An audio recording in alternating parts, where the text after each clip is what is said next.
네, 이란이 유조선을 공격했다는 소식에 유가 다시 한번 급등했고요. 이 시각 현재 뉴욕의 4대 지수는 모두 일제히 하락하고 있습니다.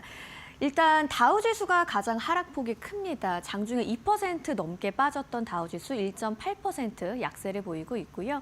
상대적으로 나스닥이 선방하면서 0.56% 하락하고 있습니다. 지금 장 마감을 앞두고 낙폭을 조금 줄여가고 있는데 마감 상황까지는 또 어떻게 변할지 계속 저희랑 체크해 보시죠. 자, 그렇다면 오늘 자금은 어떤 방향으로 흘러갔을까요? 히트맵 통해서 확인해 보겠습니다.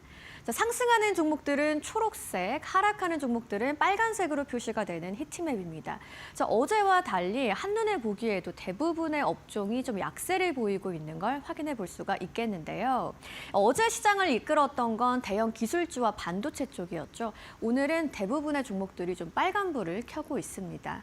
자, 다만 어제 실적을 발표한 이후에 오르고 있는 브로드컴입니다. AI 쪽의 수요를 좀 확인한 모습이고요. 이외의 반도체들은 약세를 보이고 있습니다. 소프트웨어 쪽은 흐름 나쁘지 않네요. 초록불 킨 종목들 많고요. 버크셔 해스웨이가 자사주 매입 소식에 현재 2% 넘게 오르고 있습니다. 대형 기술주들 대부분 내리고 있고 헬스케어 쪽도 약재, 그리고 산업주와 소비주 쪽으로 오늘 좀 강하게 빨간불이 켜졌습니다. 그러다 보니까 오늘 다우의 낙폭이 컸다는 거 히트맵 통해서 확인해 보실 수가 있고요. 유가의 급등으로 에너지 쪽으로는 상대적으로 좀 선방하는 모습까지 보이네요. 자, 자금의 방향 히트맵 통해서 확인을 했고요. 그렇다면 오늘 시장을 이렇게 움직인 이슈들은 어떤 게 있었을까요? 마켓 무버 이슈로 확인해 보시죠. 자, 오늘도 시장을 움직인 가장 큰 변수는 바로 중동 리스크였습니다. 이란이 유조선을 공격하면서 호르무즈 쪽의 긴장이 다시 한번 커졌는데 이 내용 어떤 건지 조금 더 자세하게 들여다보시죠. 자, 미국과 이스라엘 그리고 이란의 충돌이 6일째 지속되고 있습니다. 자, 이란의 국영 언론이 유조선을 공격했다는 주장을 했는데요. 실제로 이라크 영해에 정박하고 있던 유조선에 대형 폭발이 발생했습니다. 자, 핵심 리스크 지역인 호르무즈 해협의 긴장감이 고조되면서 이곳이 특히나 중요한 이유는 글로벌 원유와 가스 수송량의 약 20%를 통과하기 때문인데요. 공급망 충격이 좀 크게 나타났습니다. 선주들의 안전 우려가 부각되면서 유조선 운항이 사실상 중단됐고요. 해상 운임이 상승했고 에너지 공급의 불확실성도 커진 상황이죠. 그러다 보니까 오늘 국제 유가 좀 반응을 크게 했는데요. 어떤 내용인지 이어서 살펴보겠습니다. 자, 일단 WTI가 80달러 선을 돌파했고요. 브렌트유도 85달러 선입니다. 이번 주만 해도 15% 유가가 급등을 한 건데요. 시장의 파급 효과도 굉장했죠. 이러한 유가 상승으로 인플레이션 우려 다시 한번 커졌고요. 국채 가격이 하락하면서 10년물 금리는 4.14% 수준 올랐습니다. 금리 상승 압력이 좀 더해지면서 주식시장에는 투심이 크게 위축되는 모습인데요. 자, 오늘 시장의 반응이 그러다 보니까 3대 지수 앞서 전해드린 것처럼 일제히 하락하고 있고요. 경기 민감주 비중이 높은 다우 지수가 오늘 낙폭이 좀 상대적으로 큰 모습입니다. 자, 한편 브로드컴은 어제 실적을 내놨는데 그 영향으로 오늘 기술주 중심의 나스닥은 낙폭이 제한되는 모습입니다. 이 소식은 또 잠시 후에 더 자세하게 전해드리겠고요. 한마디로 오늘 첫 번째 이슈 정리해보면 이 전쟁 리스크로 유가가 급등하면서 인플레이션 우려가 다시 한번 시장을 누르고 있다라고 볼 수 있겠습니다. 자, 이어서 고용지표도 발표가 됐는데요. 시장에는 마찬가지로 좀 부담이 됐습니다. 미국의 신규 실업수당 청구 건수에 관한 이야기인데 자세하게 한번 들여다보시죠.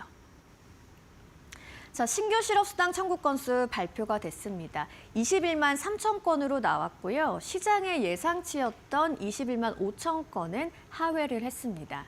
계속 실업수당 청구 건수는 186만 8천 건으로 전주 대비 4만 6천 건 증가를 했는데요. 여기에 조금 더 추가적으로 보실 만한 고용지표가 어제 발표됐던 ADP 민간 고용입니다. 저희가 마켓무버 이슈에서 전해드렸었는데 6만 3천 명이 증가하면서 지난해 7월 이후에 최대 증가폭을 보였다고 말씀드렸죠. 자, 그러다 보니까 시장에서는 이렇게 좀 해석을 했습니다. 노동시장의 급격한 둔화 신호는 아직 제한적이구나. 그래서 연준의 금리 인하에 대한 기대감은 일부 후퇴를 했습니다. 자, 오늘 시장에도 영향을 미쳤죠. 금리 상승 압력이 유지됐고요. 오늘 증시에는 매크로 부담 요인으로 작용을 했습니다. 자, 시장 관점에서는 고용이 강하면 금리 인하는 늦어진다라고 해석을 하는 거고요. 오늘 그래서 두 번째 이슈, 견조한 고용이 금리 인하 기대를 약화시키면서 오늘 시장에 또 하나의 부담으로 작용을 했다라고 정리해 보겠습니다. 자, 한편 이렇게 시장이 약세를 보인 가운데에서도 기술주 쪽에서는 버팀목이 있었는데요. 바로 어제 깜짝 실적을 발표했던 브로드컴입니다. 예상보다 좋은 실적과 가이던스를 내놨죠. AI 관련 수요가 여전히 좀 강하다는 걸 확인했고요. 이 영향으로 오늘 기술주 중심의 나스닥은 상대적으로 낙폭이 좀 제한되는 모습이었습니다. 자, 한마디로 AI 반도체 수요는 여전히 시장의 방어 카드가 된다는 걸 확인할 수 있었습니다. 자, 그렇다면 종목별로는 또 어떤 이슈들이 있었을까요? 조민재 앵커와 만나보시죠. 종전의 히트맵에서 만나보신 바와 같이 오늘 이 소프트웨어주들은 굉장히 기술주 내에서 강한 흐름을 보였고요. 반대로 반도체주들은 브로드컴을 제외한다면 일제히 하락하는 모습들이 특징적으로 나타났습니다. 가장 먼저 대표적인 소프트웨어 기업이죠. 바로 마이크로소프트. 오늘같이 하락장 속에서도 1.26% 굉장히 강한 상승세를 보여줬는데 요즘 오픈 AI에게 긍정적인 소식이 들려오면 바로 이 마이크로소프트의 주가가 같이 움직입니다. 밤사이에는 이 오픈 AI가 전문 업무용 AI 모델인 이 GPT 5.4를 출시를 했는데요. 이 가운데 마이크로소프트가 오픈 AI의 프록시 역할을 한다라는 소식이 같이 주목을 받았습니다. 여기서 프록시라는 거는 직접 투자하는 것과 비슷한 효과를 낼 수 있는 주식이란 뜻인데요. 지금 오픈 AI는 비상장 회사이기 때문에 직접 주식을 살 수가 없죠. 그래서 오픈 AI와 강하게 연결된 회사 주식을 대신 살 수밖에 없는데 바로 이 마이크로소프트가 오픈 AI의 초기 투자자에다가 현재 기술 협력까지 같이 하고 있는 핵심 파트너라는 점에서 대체제로 부각을 받고 있습니다. 당분간 오픈 AI의 호재는 마이크로소프트의 호재다 이렇게 해석해봐도 괜찮을 듯 싶은 그런 흐름이고요. 반대로 구글은 1% 이상 하락했습니다. 오늘 전반적으로 반도체단이 크게 흔들린 가운데 또 밤사이에는 구글의 AI 챗봇이죠. 이 제미나이가 이용자에게 망상 등과 같은 정신질환을 유발해서 사망에 이르게 했다는 의혹으로 피소를 당했습니다. 이 때문에 오늘 구글의 주가 더더욱 강하게 흔들렸고요. 엔비디아는 장중에 하락세를 보이다가 이 장 막판 들어서 다시 한번 조금 반등하는 움직임이 나타났습니다. 이 장중 엔비디아의 이 주가 흐름을 내리누른 이슈, 바로 이 엔비디아가 중국의 H200 칩의 수출 여부가 상당히 좀 불투명해지자 이제 TSMC의 생산 물량 중에서 기존 이 H200 칩의 물량을 차세대 칩이죠. 베라루빈으로 돌리기 시작했다는 파이낸셜 타임스의 보도가 나왔습니다. 이것 때문에 엔비디아의 주가 상당히 하락하다가 오늘 브로드컴의 영향을 받아서 장 막판에 이 상승으로 되돌리는 움직임이 나타났고요. 이어서 이 세 가지 종목들의 마감 상황 기준 주가 흐름 바로 살펴보도록 하시죠. 마이크로소프트 1.35% 상승했고요. 또 이어서 알파벳 구글이죠. 0.75% 하락했습니다. 또 마지막으로 엔비디아 0.16% 극강보합권에서 오늘 거래 마쳤습니다. 추가적으로 오늘 이렇게 하락하는 시장 속에서도 유난히 상승이 돋보이는 종목들이 있었는데요. 세 가지가 준비가 되어 있습니다. 가장 먼저 브로드컴 이야기를 안 해볼 수가 없겠죠. 이 4분기 깜짝 실적과 함께 시장 전망을 크게 웃돈 가이던스를 발표하면서 오늘 급등세가 나왔습니다. 특히나 시장이 주목했던 점은요. 2027년, 바로 내년이죠. 이 내년에 AI 칩 매출이 1,000억 달러, 우리 돈으로 150조 원 수준을 돌파할 것이라는 전망이 나왔기 때문인데요. 이 때문에 브로드컴 오늘 반도체 단 중에서도 유일하게 거의 초록불, 상승불을 켜줬고요. 또 이어서 익스피디아, 오늘 익스피디아, 부킹홀딩스, 트립어드바이저 이런 여행 중개 업체들의 주가가 뉴욕 증시에서 대체로 급등했습니다.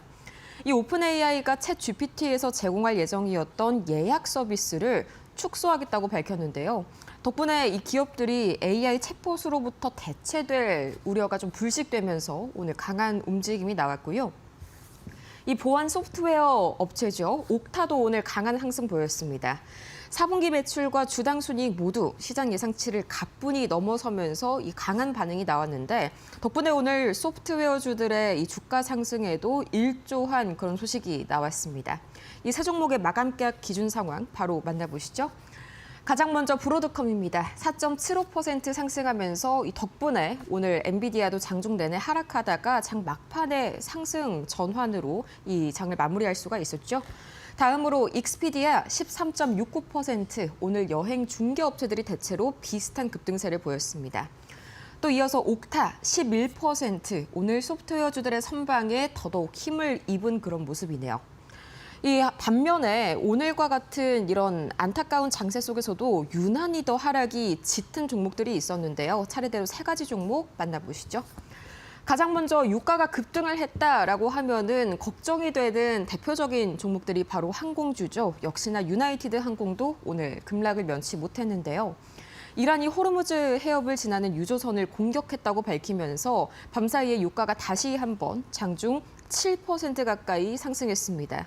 이 WTI가 80달러를 돌파했는데 이것 때문에 오늘 유나이티드 항공을 비롯한 여행 항공주들 전반이 크게 흔들렸습니다. 또 이 양자 컴퓨팅 하면 대표적으로 생각나는 기업이죠. 리게티 컴퓨팅도 오늘 굉장히 좀 약한 모습을 보였는데 실적 발표 실망감이 상당히 주가를 내리놀렸습니다. 4분기 매출이 190만 달러로 이 시장 예상치였던 230만 달러를 크게 밑돌았는데요.